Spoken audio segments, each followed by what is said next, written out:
ये जनवरी का महीना जिन्होंने सच्चा सौदा सजाया, बढ़ाया, जन जन तक पहुंचाया, सच्चे दाता रहबर शास्त्र नाम जी का पाक पवित्र अवतार महीना है। तो आई हुई साध संगत को सच्चे गुरु सदगुरु जी के अवतार महीने की बहुत बहुत बधाई हो, बहुत बहुत मुबारक हो। और घरों में खुशियां आए, मालिक से प्रार्थना करते हैं, आपको आशीर्वाद कहते हैं। तो शास्त्र नाम जी दाता रहबर शाह मस्तान जी, एक ही बात, जिन्होंने सच्चा सौदा बनाया, इस महीने में उन्होंने अवतार लिया पिता बरियाम सिंह, माता आस कौर जी के घर शास्त्र नाम जी हरवंश के नाम से घर में आए।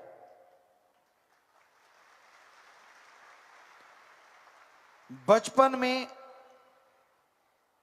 सदगुरु जी ने बड़े चोज किए, ऐसे ऐसे कार्य जो इंसान उस उम्र में सोच भी नहीं सकता। 4-5 साल की उम्र में सदगुरु दाता ने ऐसी दया की बातें बताई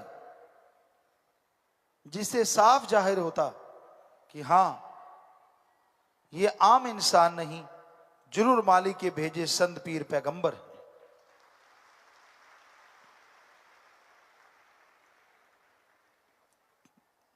छोटी सी उम्र 5-6 महीने के, पालने में झूला ले रहे थे, तो वहां पे पानी भरा जाता था। झीवर पानी लेके आते थे, घरों में पानी भरते थे, पानी दूर से आता था। तो एक झीवर आए, पानी भरने के बाद शास्त्र नाम जी दाता के पालने के पास खड़े हो गए, एक टक देखने लगे। देखते रहे, देखते रहे, देखते रहे, तो माता जी को ध्यान आया कि ये बंदा कब से खड़ा है और मेरे बच्चे को लगातार एकटक निहार रहा है। माता जी भाग के आए और नन्हे से सदगुरु जी को, जिनका नाम तब हरवंश था, अपनी गोद में उठा लिया। तो वो झीवर जो पानी भरने आया था वो हंसने लगा। तो माता जी कहने लगे, भाई तू हंस क्यों रहा है? और दूसरी बात, तू पहले कब से खड़ा मेरे बेटे को एकटक क्यों देख रहा है? कहने का, माता आपके बेटे के चेहरे से मुझे बड़े बड़े पैगंबर संतों के दर्शन हो रहे हैं, मैं इसलिए एक टक इनके चेहरे को देखे जा रहा था। और हंसा मैं इसलिए कि किसी के घर में पैगंबर क्यों ना आ जाए, मां तो मां ही होती है। आपको लगा मैं नजर लगा रहा हूं, तो मुझे हंसी आई। तो यानी पूत के पांव पालने में नजर आ जाते हैं, बड़ी बात। उस इंसान को साफ साफ दिखा वो नजारा, जिससे खुशी मिली, जिससे आनंद, परमानंद का एहसास हुआ। और उसके बाद 5-1 साल के रहे होंगे शास्त्र नाम जी दाता। तो उस समय एक सज्जन रोते हुए आए और सदगुरु जी माता जी के पास बैठ के खाना खा रहे थे। शाम का समय था और आम तौर पे आप भी जानते हो, अपने ये कल्चर ही रहा था कि चूल्हे पे खाना बनाया जाता था और वहीं बैठ के घर परिवार वाले तवे के पास आसपास बैठ के, चूल्हे के आसपास बैठ के खाना खा लेते थे। हम लोग भी ऐसा करते रहे। तो सदगुरु जी वहीं बैठे थे, माता जी खाना खिला रहे थे, बना रहे थे। तो वो सज्जन रोता हुआ वहां आया और आके कहने लगा, हे माता, मैं आपके नौकर तो नहीं लगा हुआ, खेतों में काम नहीं करता, लेकिन जिसके खेतों में काम करता हूं, मैंने उससे पैसे मांगे, उसने जवाब दे दिया कल को मेरी बेटी की शादी है 2 दिन बाद।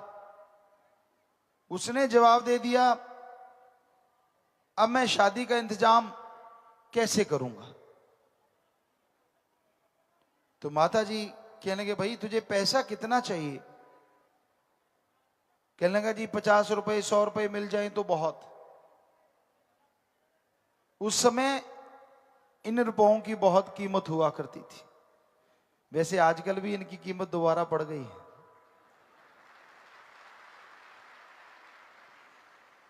तो उसने 50 या 100 रुपया मांगा। तो सतगुरु जो 4-5 साल की उम्र में वहीं बैठे हुए थे, खाना खाते खाते छोड़ दिया खाना और कहने लगे,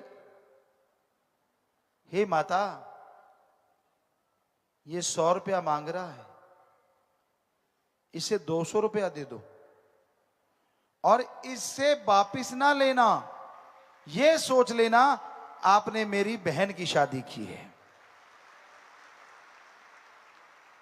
तो वो आदमी जार जार रोने लगा। मां की आंखों में आंसू आए, बच्चे को छाती से लगाया। अब जरा सोच के देखिए, 4-5 साल के बच्चे को क्या पता होता है इन बातों का, लेकिन उसको तो पता होता ही है जिसे भगवान भेजे, मालिक भेजे, एक संत पीर फकीर बना के। इसी तरह एक झोटा था और वो खेतों में हरा चारा खाता। वो परम पिता जी के जो खेत थे जलालना साहब में, हरियाणा में, वहीं जाके खाना खाता और कहीं खाना ना खाता। तो नौकर चाकरों ने बताया माता जी को कि भाई ऐसे ऐसे एक झोटा है, खाना खाता है वो आके। तो माता जी ने परम पिता जी को कहा कि हरवंश, ऐसे ऐसे झूठा जाता है और वो खाना अपने ही खाता है सारा टाइम, आप निगाह रखो। कहते ठीक है जी। उस दिन 10-15 दिन गुजर गए। माता जी ने पूछा नौकरों से कि भाई अब तो वो नहीं खाता। तो नौकर हंस पड़े। कहने लगे, आप हंस क्यों रहे हो? कहते जी ये आपके बेटा जो है ये जाता है और उसको हटाने की वजह ये कहते खा ले मस्ता, खा ले, तेरे कर्मों का है। ये हटाता नहीं है बल्कि ये तो देखता रहता है। माता जी ने बुलाया कि भाई ये क्या करते हो? कहता जी अब हटा देते हैं अगर आप कहते हो। परम पिताजी खेतों में गए तो वो झोटा वहां खाना खा ही रहा था, हरा चारा चल रहा था। उसको थापी दे के कहने लगे, भक्ता घर में शिकायत होगी यार, तू ऐसे किया कर, हर जगह से हिस्से के अनुसार खा लिया कर। और गांव वाले बताते हैं उस दिन से लेके उस झोटे ने एक जगह खड़ के कभी चारा नहीं खाया। इस खेत में से मुंह मारा, उस खेत में से मुंह मारा, आगे चल गया, चलते चलते ही खाता रहा जब तक वो झोटा मरा नहीं। तो जरा बताइए, पशु अगर इशारा समझ सकता है तो किसका? पीर पैगंबर सतगुरु मौला का। इंसान के इशारे तो पशु कभी इतनी जल्दी नहीं समझते, खास करके वो जो झोटा या खागड़ होते हैं, गांव में खुले घूमते हैं, उनको कौन रोकने वाला। पालतू तो फिर भी कहना मान लेते हैं, यूपी में तो पालतू भी होते, झोटा बुगी बुगी जुड़ती है, पर उस एरिया में ऐसा नहीं होता। उसमें तो झोटा सिर्फ वहीं घूमता है और ऐसे ही। तो ये अपने आप में वो बातें हैं जो साबित करती हैं कि गॉड गिफ्टेड आते हैं संत, उन्हें बनाया नहीं जा सकता, उन्हें तराशा नहीं जा सकता। तो शास्त्र नाम जी दाता ने ऐसे ऐसे चोज किए। कोई यार दोस्त मित्र होता उसकी मदद करवाते, पढ़ाई के लिए बुक्स वगैरह देना, बुखार होता उसको अपने साइकिल से छोड़ के आना। उस समय साइकिल भी नहीं था किसी के पास।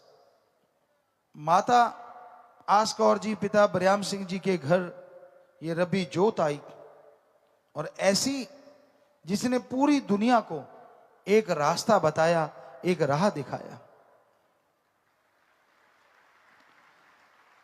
ये दिखाया इंसानियत किसे कहते हैं। इंसान तो सारे हैं, और हर कोई सोचता है मैं तो इंसान हूं।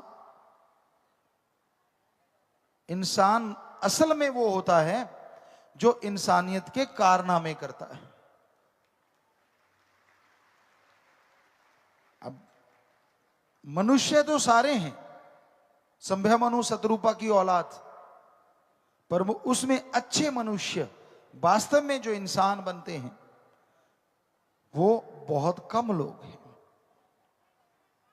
हमारी जो जात है, हमारी जात का मतलब क्या है? इंसानियत, मनुष्यता, आदमियत, ये हमारी जात है। और इसका परिभाषा है किसी को दुख दर्द में तड़पता देख के उसकी मदद करना, उसके दुख दर्द में शामिल होके उसके दुख दर्द को कम करने की कोशिश करना, किसी को दुख दर्द में तड़पता देख के ठहाके लगाना, हंसना, ये इंसानियत नहीं, शैतानियत होती है।